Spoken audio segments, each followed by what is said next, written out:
சமீபத்தில் ஏர் India Boeing விமானம் அகமதாபாத்தில் இருந்து இங்கிலாந்துக்கு புறப்பட்ட சில நிமிடங்களில் விபத்துக்குள்ளானது.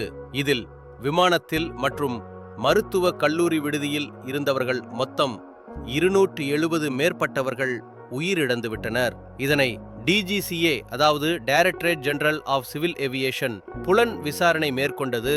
இதில் ஏர் இந்திய விமான நிறுவன கட்டுப்பாட்டு அதிகாரிகள் விமானத்தை இயக்கும் பைலட்டுகளை 10 மணி நேரங்களுக்கு கூடுதலாக பணிச்சுமை வழங்கப்படுவதாக கண்டறியப்பட்டு, ஏர் இந்திய விமான கட்டுப்பாட்டு அதிகாரிகள் 3 பேர்களிடம் டிஜிசிஏ நடவடிக்கை மேற்கொண்டுள்ளது.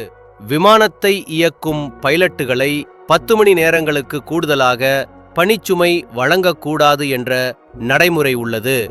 என் சேனலை உங்களுக்கு பிடித்திருந்தால் சப்ஸ்கிரைப் மற்றும் லைக் செய்து பெல் பட்டனை அழுத்துங்கள். நன்றி.